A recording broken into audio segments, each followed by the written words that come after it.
بسم الله الرحمن الرحيم. الحمد لله والصلاة والسلام على رسول الله صلى الله عليه وسلم. ربنا أرنا الحق حقا وارزقنا اتباعه وأرنا الباطل باطلا وارزقنا اجتنابه. ربنا آتنا في الدنيا حسنة وفي الآخرة حسنة وقنا عذاب النار. برزان من كتابنا نبي مختصر منهاج القاصدين لا ترصدتم وفيها درس في شو إمام غزالي شوار رايقي باس كربو إنسان شون عيبي نفسي خوي مدرزيته شون بزنه عيبك أي نفسي تشي يكم يعني بيني دسي شيخي كذا بني شيء شيخ كانش شام كراو بيويكا عيبك أي نفسي مزنه بويت يديك عيبته أو تهيته ودو بشار سيئك بيوم برقا صديقي صدوق برادري زور عزيز زور متدين أمانة تارزت هبه عيبا كانت في بلوتوش على سريان كي سهمين أن يستفيد معرفة عيوب نفسه ألسنة أعدائه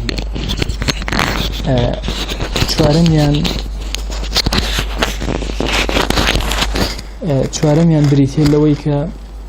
سەیری زمانی دوژمنەکانی کە بزانێت چی پێ ئەڵێن مەسەلەن بزانێت ئەوە عیبەکانی ئەمن سێهەمیان بزانێت کە دوژمنەکانی چی پێ ئەڵێن ئەوە عیبەکانی ئەمە وە چوارەمینیان ئەوەیە بەناو خەڵکا بگەڕێ هەرچی خەڵک بە خراپیان زانی و مەزموم بوو لە بینی خەڵکا بزانێ ئەمیش ئەمە عیبی ئەوە و لە ئەمیشە هەیە مەحاولە بکە خۆی لێ پارێزێ هەرچی خەڵک بە خراپی زانی ئەمیش بە خراپی بزانێ و لە خۆیان بگەڕێ بۆی بزانێ ئەوە عیبێکە کە لەمیشە هەیە مادام لە عامەی خەڵکە باس ئەکرێ و بە مەزمومی و بە خراپی ئەم شتە لەناو ئەمیشە حتمەن مادام لە ئەو کۆمەڵگایە ئەویش تایەتی خۆی لێ پارێزێ. دوای ئەمە باسی فەصلێکی تریەتە پێشەوە. إمام أفرمي وقد ذكرنا أن شهوات النفوس لم توضع إلا لفائدة. أبي أما اشتك ما لبيش شابي وتصورنا كأبي بين شهوات النفس حلق يشين إسلام دجب الشهوات نية تنظيم شهواتك أم دوشت زور جوازة تو بتوي شهوات لخلق النهلي يا نرجي بخي يا سايب وداني وهيش شهواتك لشهواتك نيك أخوي قول الدينا للإنسان إلا بو سودك دينا أجر سودك نبوي دينا أنا بونمونا إذ لولا شهوة المطعم ما حصل تناول غذاء أجر تشيج لخواردنا كان دانن رأي إنسان كان هیچ ئەوان نەئەکرد هەستیان بەوە نەئەکرد یان هەمیشە کەسێکی با بڵێن بێ ئەغذیە دەرئەچوون لاشەیەکی لاوازیان ئەبوو نیان بۆ چونکە تەبیعەتیان نەئێهێنا چێژی تیان نەبوو هاندانی تیان نەبوو وەی خوای گەورە بوو چێژی خسۆتە خواردن بێ حکمت نییە وەی ئینسان بەردەوام لاشەی کە پێویستی بە خواردنە ئەمیش خواردن بخوا خۆی ئەوە بکە. ئەی شهوتي جماع كخواي قورة دايناوة أقد داينانا لانقطع النسل منال نأبو لشوينك إمام غزالي لإحياء أفرمي بياوة عقل كان أقر مسائل الشهوت واللذيك نبوة لمسائل جماعة على بهيش وازجنشان هنا وكتيبة مسلكاني أوان لبيش هم كسيك وأهات كبير يعني أكيد الدنيا باي أوانيك مثلا إنسان بيت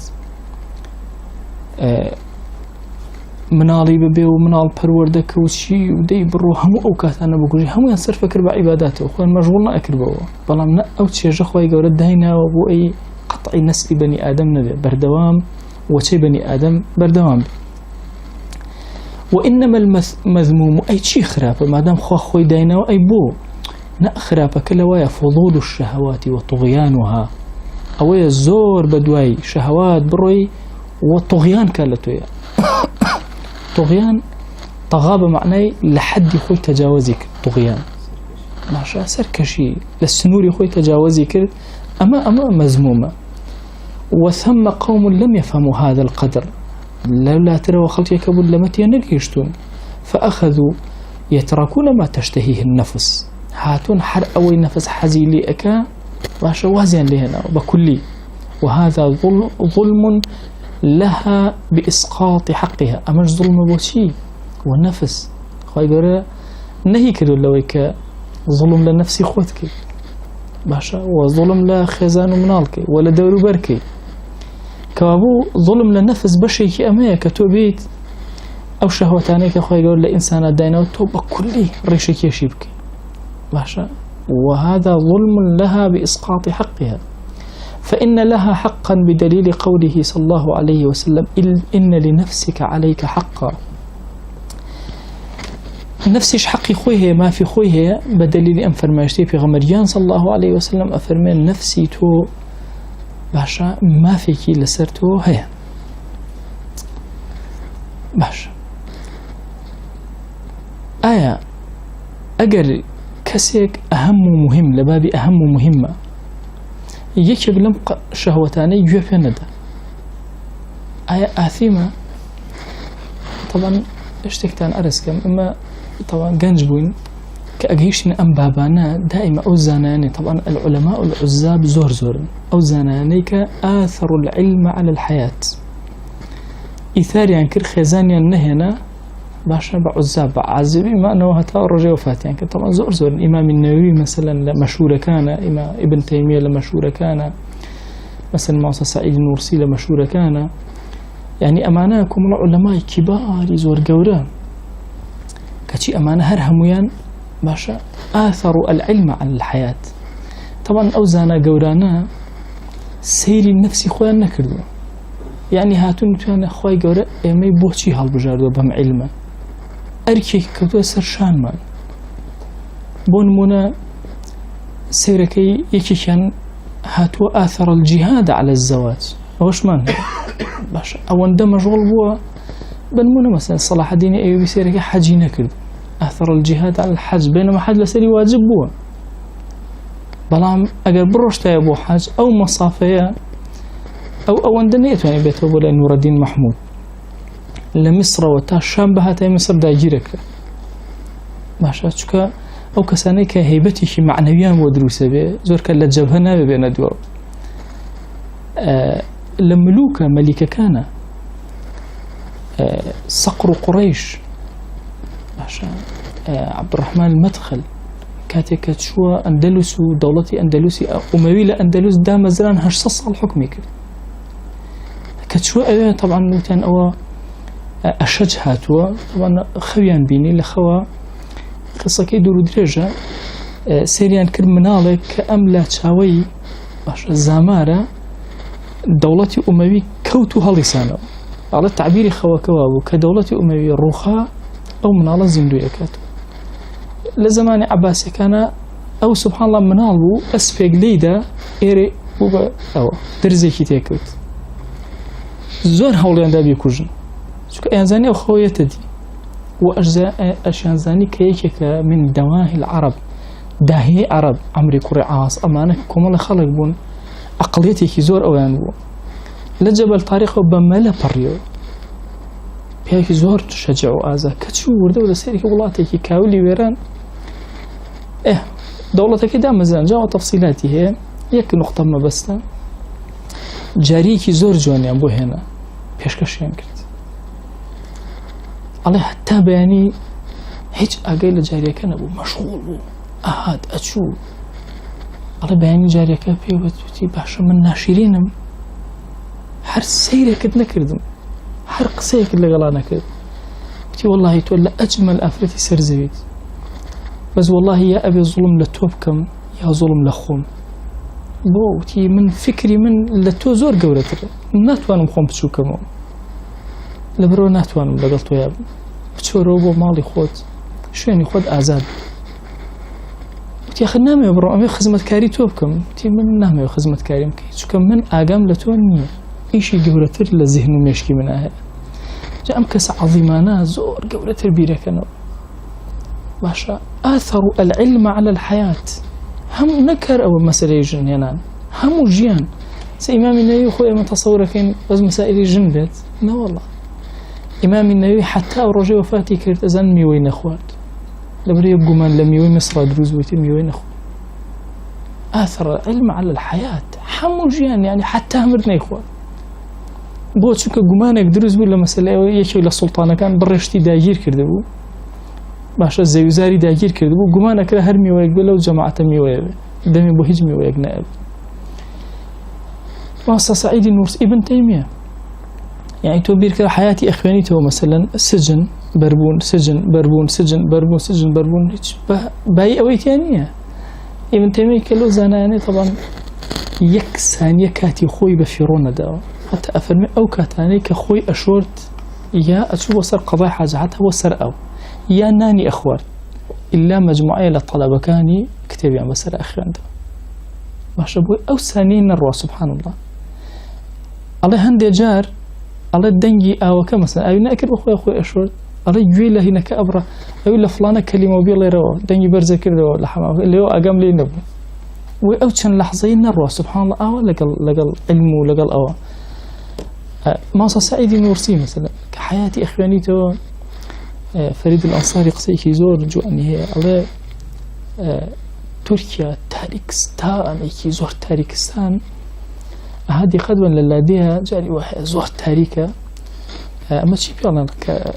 نداء جرسي أم تقول غلاستير الله جاربار لسوچك وغلاستير تكي دركوت الله همو اتجاه روي أكرد الله أكو جاو طبعا طبيعتي شيء أول لأنه تاريخية سبحان الله ليرة هلا بي أكو جيتو أتشلو ياشا هلا بي أكو جيتو تو نازعني بو أيو بشي فرينا كوي هر يك دانشا هر أم سبلته بكو جنوا لن يزور كوري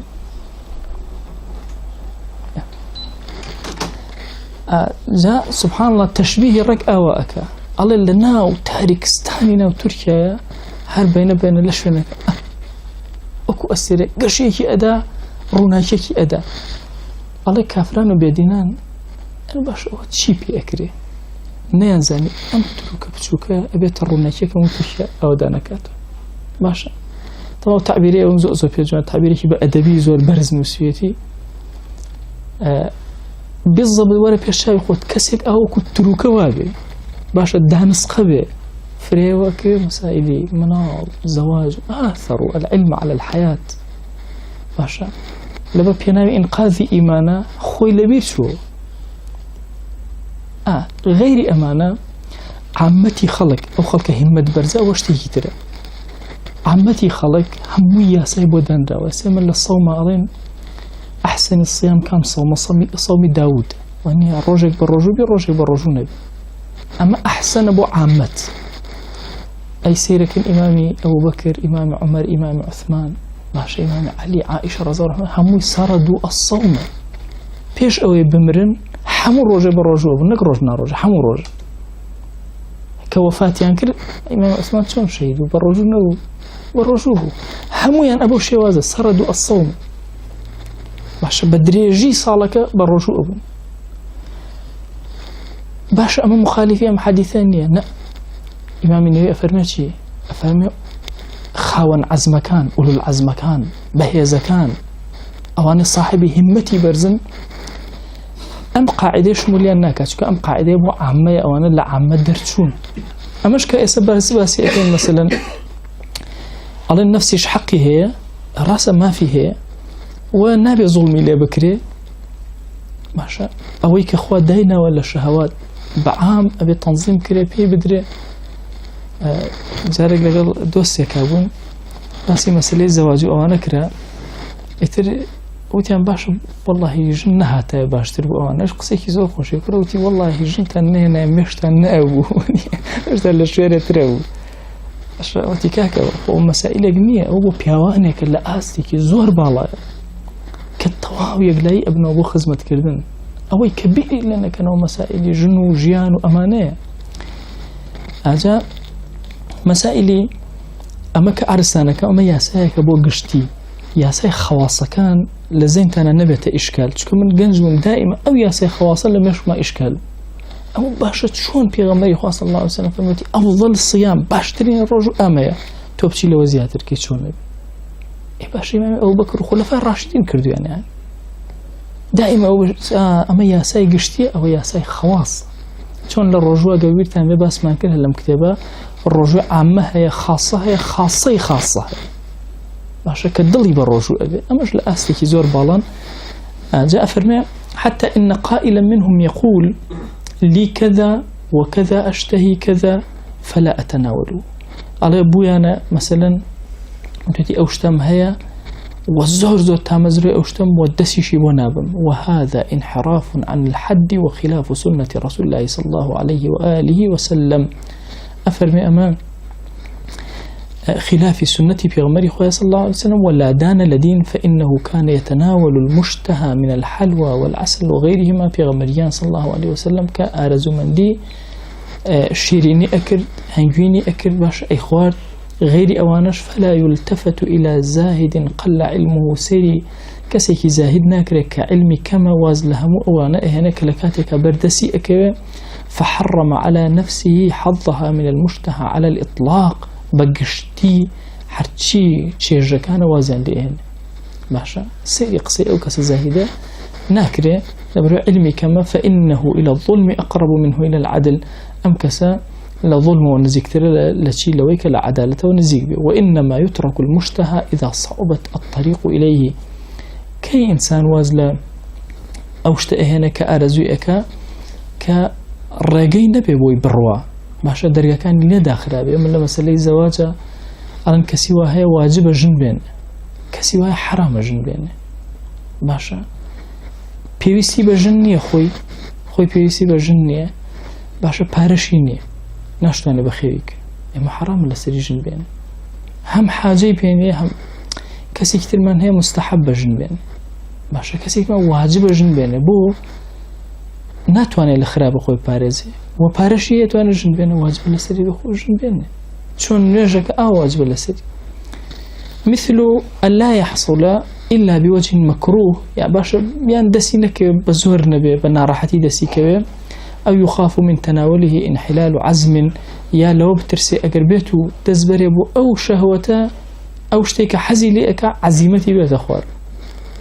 باشا عزيمتي إنسان زور كوري بيت أخواره، فتطمع النفس في استدامته أو يحذر من ذلك زيادة الشبع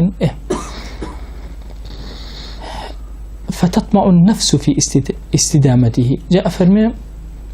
بوشي مثلا لو أترسي لويك عزيمتي نمينة لتشي عزيمتي نمينة إتر نفسي طمعك دي داوك لدو أوش مشتهاية بروا إتر خواردنا هرشتك سلطية هرشتك لوانا بس مسائل خواردنا أونيش مجتمعنا بيكانيش عين سلطاش عينيشت حبي السلطة أوان، أو يحذر من ذلك زيادة شبع يا أوتا بترسي لويك ورد إتر تير ببوا فيثقل عن عبادة باشو هاي اللي بعبادتي بيجي بجينا كريه. فأما تناوله في بعض الأوقات لتقوية النفس هند جار أشتبكار بينه وبيخوا ونفسي بهيز به فذلك كالطب للمريض وكو تشيوا وكو طبابة أو هاي دكتوري أو هاي وكسيكي نخوش شون مثلا بيويسكا لم كاتا أم نخوشي هي بيام علاج بكار بينه وكو علاج بكاري هنا يمدح ولا يذم مدح كري وزميش ناكري كابرا مثلا سري اشك حي باراستول اخو اي باش بس سري اجناك حي باراستول اخو باش اما ذمكري. ولا بأس بالرفق بالنفس لتقوى على السلوك باشا افرمي اكريت قيناك هندي جار انسان نرمي لقل نفسي بكار بيني بوي لسار راس الريب بمينته باشا فيري سلوك بيه وبهيز بيه لسري. مسائل النفس بيوسي بعقوبة تندي هي واشيشي همو هركس أبي نفسك خوي ناسيبي هل صنقاني بوكر دبي چنيك لكوا ضعيفي هي لكوا بهيزي هي لكوا اشتهاي حرام أكا باشا بحلال جاكي بو بركاتو اما زور بيسما بولا نهيك نفس بقى شيء يعني ورد دراسة كان بتاعتي خوما هر كسي خوي بزاني خالي لاوازو بهزي لك إتر أو كاتب أساني أتواني عند جار نفس بيوسي بويا كتو هاني بدي نكشتي لي بقريتو هنا جار بيوسي بويا أبيشتي لي بقريتو بويا همو حالته كان أبي ملاحظة بكين مرجنية إلا إنسانها بصعب شون وتمن يجور علاج نادر بنفس بون مونا كابرا ولا ديكا كيان رياضي نفس كدي حرب بالرجوبة نابي وتمنى بالشيخك تنها مثلا يكجر علاج دابني بي كسكان لي مشهورك عبد الله بن مسعود رضي الله عنه قال لي او بجارك شو سردارك قاچەکانی ئەوە باریک بوون ئەسحاب بینیان پێکەنی طبعا سبحان الله هەندێک قارەمانەتی ئەو پیاوە خوێنێتەوە لە مەیدانی جیهاد و ئەوانە سەرە سوڕەمێنە باشە کەچی ئەفەرمێ ئەوە چوو بە سەردارەکە ئەسحاب دەستیان پێ پێکەنین پێغەمبەریان صلی الله عليه وسلم ڕەحمان بە قوربانی بێ فەرمووی وەڵڵاهی ئەم دوو قاچەی بەقەدەر کێوی ئوحد قورسایی کێوی ئوحد بڕوا کات کە بچێ بۆ ئەمرە کێوی ئوحد ببینە قاچی عەبدوڵڵای کوڕی مەسعودی بیرەکەوێت باشا يعني أم قاچی ئەم چی و بەقەدەر کێوی ئوحد ئەوەندە سەنگین بێ لای خۆ دەی عەبدوڵڵای کوڕی مەسعود ڕەضی الله عنه خوای لێبێ یەکێکە لەو هاوڵە بەڕێزانە ئەفەرمێ کە زۆر کەم ڕۆژ و سونەتی زۆر کەم بۆ چونکە توانای نەبوو لاشەی ئەو هاوو قاچەکانی کە بە دارێکە هەڵگەڕا ئەسحاب پێی پێکەین باشە بەڵام دیقەت بدە لە قورئان خوێندنە پێغەمبەریان صلی الله عليه وسلم أي ابن مسعود قرآن بسر بخيانة يا رسول الله صلى الله عليه وسلم بسرتو يا بلى أما جملته أي ابن مسعود برو لبناي كعبة قرآن بخيانة أي ابن مسعود يعني حياتي أخواني توا أبيني كسياتي كي زور جورا بلام أها لم نقطة خالد كوري وليد باش أصحاب حمو يعني أبي عالم بن عندي فكرة هي دو فكرة زور هلا ابن تيمية رضي الله عنه خويل بفكرة هي فرمي في غمري خوا صلى الله عليه وسلم تفسير القرآن آية بآية كبير هم يكذب يا أخر أكر هم يكذب بقى ما جيشت بأن جيشتوا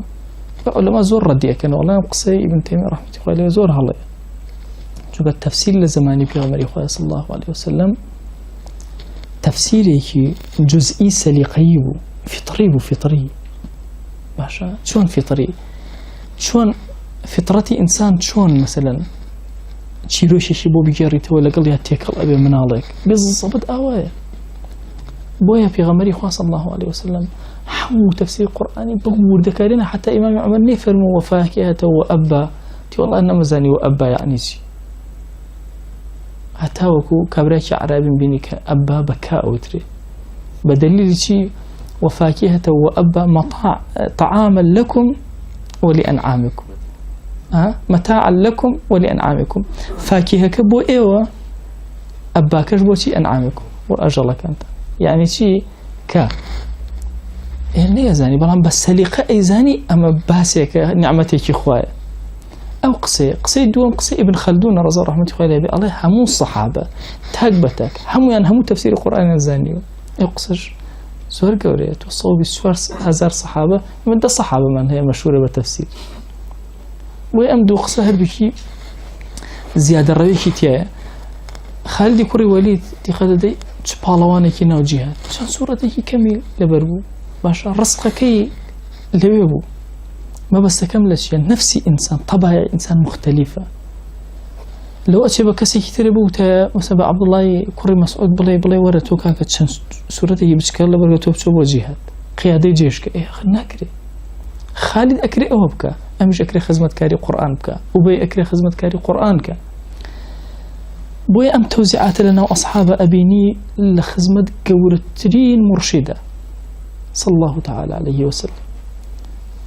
باشا هاتو التوزيعي كري وسريانا بيكي الله لا تغضب باش بيجي ترى برو شاكر كله قل دايكو بوقته بيجي ترى على باشا برو جهات كله بينا إخوة بكسي ترى بقائد تو أميني أمتك أمين يجي ترى صاحبي سري مني أما بوشي أم توزيعاتك أبو مروفة كان مختلفين ما دام لبردم أم مرشدة عظيمة إنسان كان أو توزيع أم بكرابي أخو أبي هذا الرجل قيمتيش توزيعات هروابه نما همو كسيك بلين والله كاكا تو ورا أبي بشيت أمرتب قصيك جواني السيوطي هي رضا رحمة الله عليه فرمي أقر بيغمبراتي بجهد بوايا طبعا همتي زور برز بو سيوطي بيوتي صاحب القلم السيال قلبكي وكو شون لافا وأروى أو الرشتو يعني عقلنا يبرأ كتاباني سيوطي النسيوتي حرشي اشتاء الله والله كتابه كله مسألة شان نسيو يعني تصورك أن هندي كتاب هي لجادو سحر وأنا هي سيوطية يعني اشتيقنا ما السيوطي بدس يقول نبا وتيانا نوسي تصورناك يعني أصور التدريب الرأي بخينا روا أبيني مثلا باسي معنعنك على كتابك امتحان نوسيو باسي مؤننك على كتابك امتحان نوسيو باسي مرسلك على كتابك امتحان نوسيو باسي وكسانك كنايان محمد هرهمويان كتابك امتحان نوسيو يعني بس أو كتاب أخوانيت والتأخير شخص حفتها كتاب سيوطيتيك على كتاب امتحان نوسيو وقد أفردته بالكتاب يك كتابي لسر أو نوسيو إن جاي للنحو أبيني چندین كتابي نوسيوه يبو صرف هرواية أتشيبو فقه هرواية أتشيبو التفسير تصورناكي أم بياوت شيء يعني تو إسا دقتي أما بن سيوطي يعني هاتوا كحاطب ليل در المنثور نوسيوه در المنثور يعني جوهرة بربلاوة كان كوي كروتو لكتابك داينا خزور حديثي موضوع وأوانيتها بلاوتوتي أو نوعه فوتي لو أمتا يكي يلدوا من تحقيقك وين فوتي بمينته هموشي بس سند هم نسيو ترتيبي كله جاء أمبيا وبرزة جورانا جاء أفرمي لقسكي سيوطي أفرمي أجر بيغمبرايتي بجهد بوا بعض بجاني خوان بوا خوان بمروف نأزاني أجر بيغمبر نبن سيد أوي ما تبرزك اگر بجهد بو خوی انسان پی بگیشته بلام او هالبجهدنی خواه ابزا عزیمتی او پیاو چند برز دی لگلام عزیمت برزا توشتی که قرز دانی لگل عزیمتی که خواه روشتی که الهواز دانی وقتی خوی هنده کتی فقه ما نخوان پیاوکه و پیاوتا ماصم لحامینی من الباقلاوه خو عفوی که یا رب جمعلی هر چوارگوشه و لاکیشه و دازازیو خو باقلاوه و منال بوین لخدمتي أماخن هر جاري أجيش نقيلك شتيك أي جوان لبري كان رول ما أقيل خو نهاية ولا امتحانه أي رول الروج يك لي قومي إشتان تيك جامع أصلا شلون أي قيل بو خلق قال بو خوتان أما لو زرتين يعني باش يعني قيل بو خلق قال بو خوتان دو هي تيجيشتين يعني أجر يك هات أستكي لأستي قيل أبو فتوى بقيل بو بدن شكو تازل لي قومه وكبره أو قيل لو شيء رزقاري كان مسألة قال كشك قرصة كان أبو خوتا برون تنفيذي كان جيب جيك يعني خود برو عزيمة كان بك رخصة كان بو خلق بيانك أما لو قصي باش حالي من أبو بس لخزبتي أما خاندو بس كلمات كاني لم يشكمانا ما وتوخوا أفكا وفاتي كدوا ما صاحا من إيشو لما لا عالم الزهر بارزة كان سليماني والله متر ملايما بعام زور بينازم بروا كان أو ما صح منها حتى وفاتي شكر من جبهكم لبرا النبيني يعني كلشي مجلسي هبه روينا مجلسي هبه يعني هم جبي كون شبرسي خوازن هي كيبو يا هي خلو بيدابه زور فقير حاله جيا دي لقل أو بيا عالم زور جورا الكلمات كان لذهنها مجرد قال بو خوتان قيل بو خلق دواي امتى جيشتين فعلا تو خود إيش بقيلناكي بس شهري ويا كسر ليقهم آخر إيش بقيلك إنك يقرأ كده بس ياك وتدنا حرام يكرو بس بقى قيل الرزقاري أكل لما سألي طلاقي سيبسية لما مذهب إمام الشافعية أو مذاهب جمهور علماء متفقين عشان جمهور لسر شيء لسر أويك أجر كسيوتي سي طلاق بكوت بيرسيك أكل بلام لهر مذهبك قيلك هي قيلك كلا بركة مثلا لمذهب إمام الشافعي إمام الرازي كلا كباري مذهب أفرمي السيكة بيقدان أكي مثلا لا أحمد يكان ابن تيمية وابن قيم الله مثلا بيقدان أكي إتي والحال أهو بجوج بوا هر هنا كلا مذهبك قيلة هي أم قيلة كي تدسيبوا أبي جاري وها كابرا قد دسيبوا نبي قركلا وسرع كتايب جاء نحال ومال وهم اشتكياتو مزبوري تقليدي كي مثلا سر إمام الرازي لو مذهبه وحلو شارسني كيشكي بوك ما بس كان النفس كان هميان خواني عزيمتنين وهمشان خصوصي نين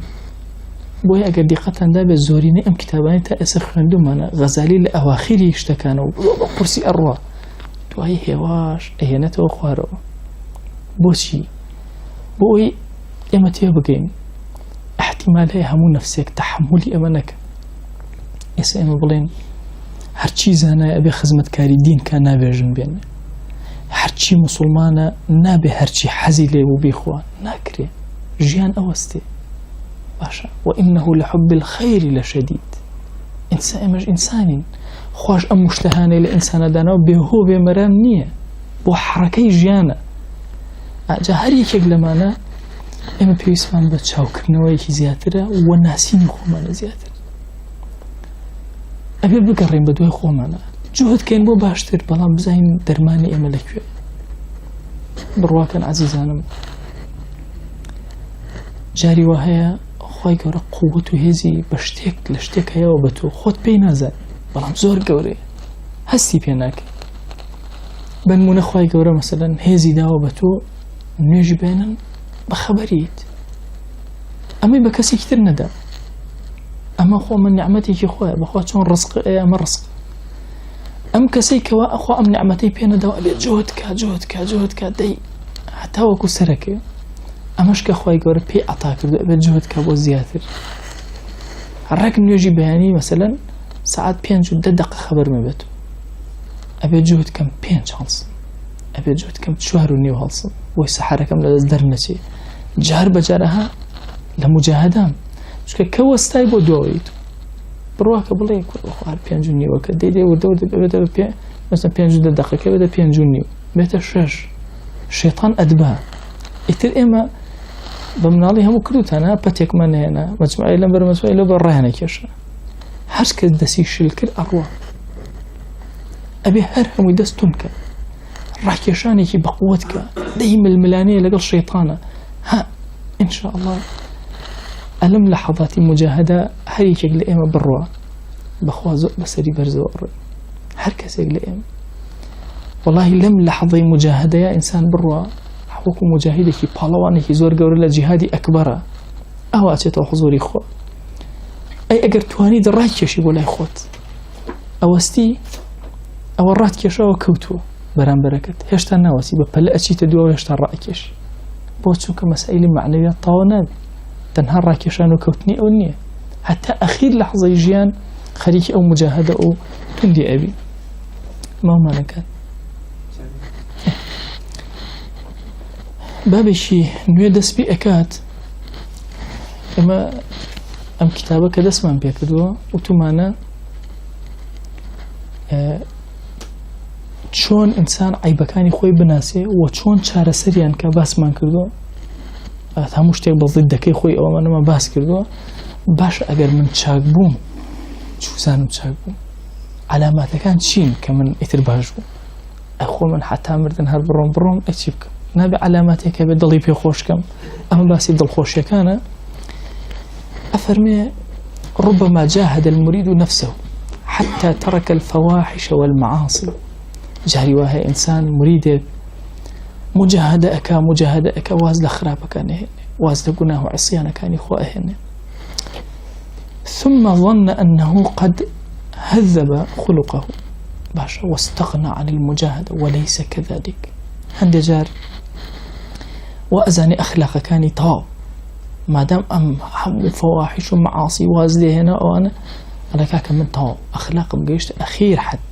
واستغنى عن المجاهدة. اتر بيسم بمجاهدة نية بيسنا كم الشر كم لقر الشيطان تازل بردنو تام بردنو نية دسش الكر بتكو براو. الله وقتي خوي كيشيك هو الله مسلمانك زهد توربو هل صايا ووتي من أزكى الناس. طبعا أزكى الناس بيغمري خواه صلى الله عليه وسلم يعمل لهم كذب باشتر بدأ إن شاء صوتي أشهد بالله أزكى ناسي إيران أرجع الله تقول كيشي باروشتي على هو الله تي أزكى ناسي شي والله تو أزكى ناسي. جاء بس كم إنسان كلما ظن أنه عالم فهو جاهل. كي زاني كخوي عالم وتي بخوتي من عالم جاهله وتينا جيبه كي ويزاني إثر أم طاب أو نا تينا جيبه باش أبي وازد مجاهدة هنا أو يكتشك هميشة برو سرو بروا. فإن حسن الخلق هو مجموع صفات المؤمنين. أكثر أخلاقي برز كومالي طوابي صفات كان إيمان داراني أبي لخويا هنا خويا كان سيرك شون بومان باسك إنما المؤمنون الذين إذا ذكر الله وجلت قلوبهم وإذا تليت عليهم آياته زادتهم إيمانا وعلى ربهم يتوكلون. إيمان داران كامانا كباسي خواكرا وجلت قلوبهم ضليان ألرزي كنابي خواء أو اندب عظيم سيدي أكن أو اندب قورا إما يكي شمان هي لمسالي نابي خواء جل جلاله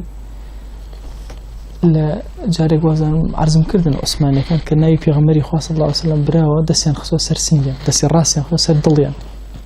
أول همو عثماني كان أوهو هميش يعني أو أزهري كان كفكريكي تصوفية دائما بقول لنا وتشكيانا أنيجن بوشي قلت يا أنيجن وترتيبي أكان شكو بقول له أوان نشاني في غمري خواه صلى الله عليه وسلم خوشويسي أو ضليان زور بقورة سيري أكان. ها إمام عمر كان وقافا عند كتاب الله وقاف إما أبين لما سلي خواه في غمري خواه صلى الله عليه وسلم لطلمانا زور قورة ده كباسي وشي الله كرا وجيلة قلوب ضليان ألرزي. هندي جار هندي كذا تصورك أجر نخوش قرآني مثلا خنا جوليتك ودلنا والله جنوكيتي أوانية والله مسلمان وجلت قلبه وجسده أو لحظانيك قرآني بحقيقي بدل خزمة قرآن أبيد وجلت قلبه باش. وإذا تليت عليهم آياته آيات إخوة بسريانا خنرايا آيات تصور ما كان آيات بس كلمات قرآن به آيات إخوة باسي عظمتي إخوة كرا لشتكا سادتهم إيمانا إيمانيا بهذا بوسم كهمو كز لقرآن تيناقا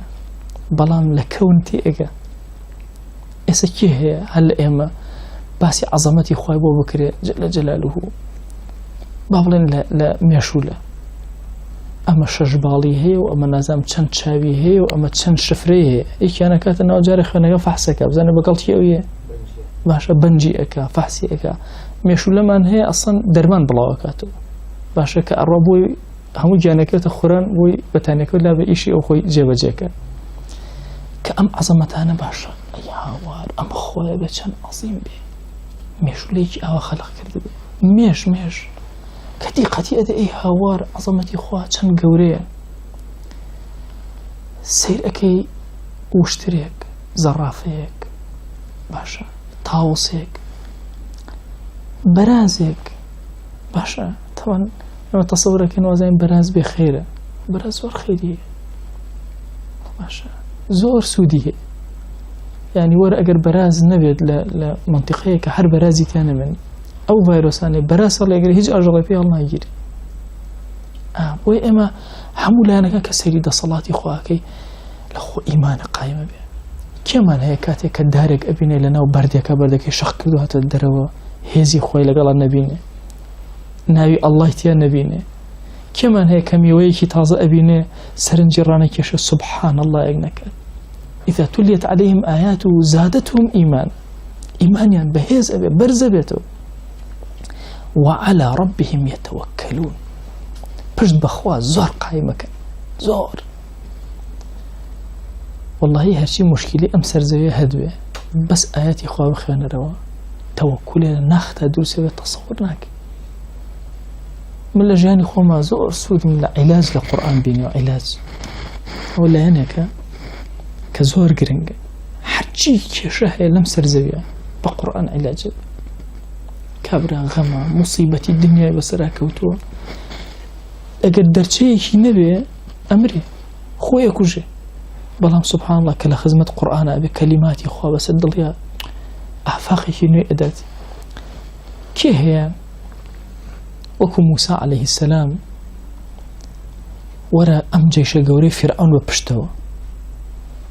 أو بردمش الدريا حج مجالك نما إنا لمدركون والله طوائت الإما جيران بيمان جيشتن أوتا جيشتن كلا لو كانت حساسة كلا نخير إن معي ربي سيهدين لقل من أخوايا كيكا رمبو روش نكاتو سبحان الله دريا بوكوري أهو بوستي وكم جميدة وربنا يا بري تسير أم عظمة تبكى دور مصيبة هي لمصيبة الجورة أو دوج من جيش بتبناي سرتو أو ويقد إنسان أصلا ما يوزن جاری وایە کەسێک پێی ئەڵێن ئەوە بەیانی ئەدامە کرد ئەوە دنیای لێتەوە یەک نازانێ هەتا بەیانی هەی و چەند زەمانێکی دوور و درێژ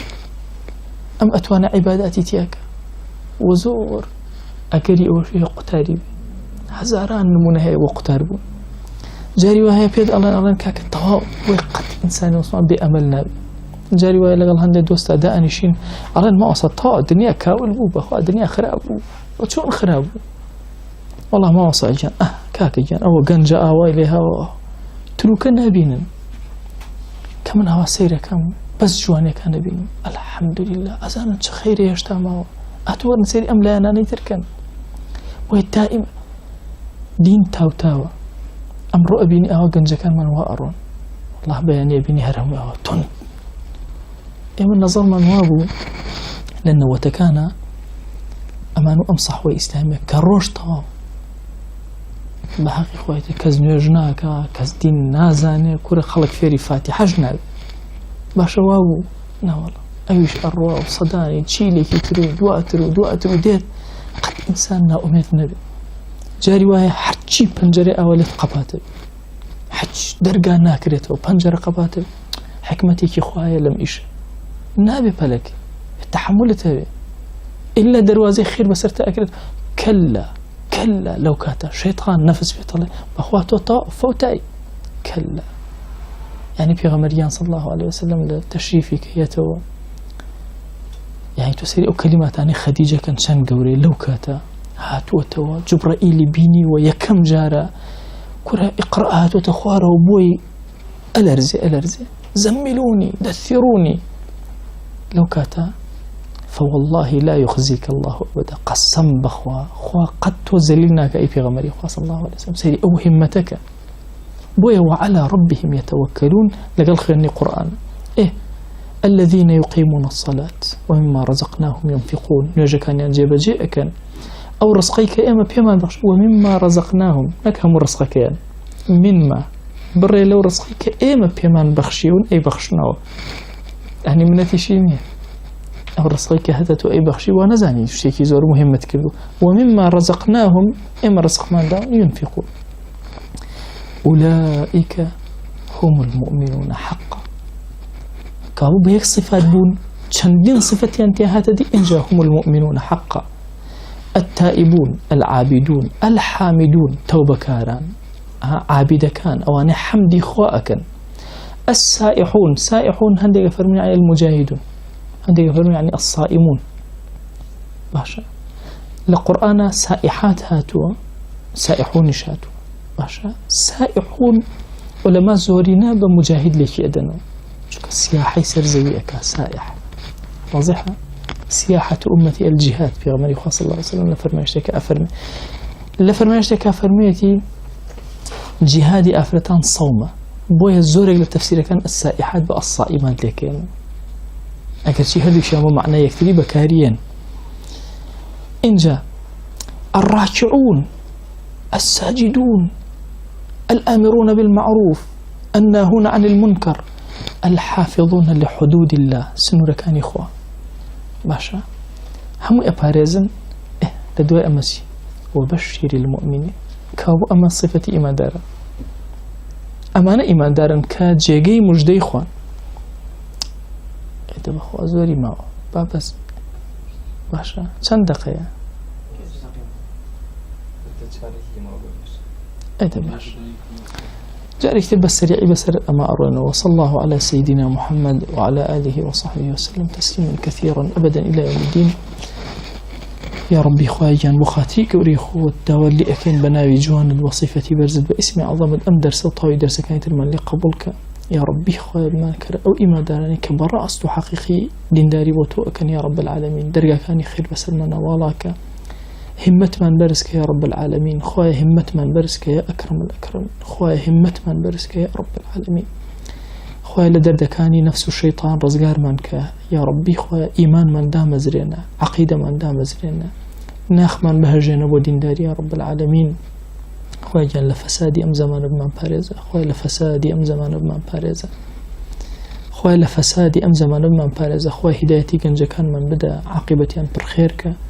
یا ربی خوای ئەمە لە بەرخاتی تۆ لەم شوێنە کۆبوونەوە دە، یا ربی خوای گیان ئارامی بەسەر دڵمانە ببارێنە، لە گوناهەکانمان ببورە، لێمان قبول کە یا رب العالمین. آمین آمین والحمد لله رب العالمین.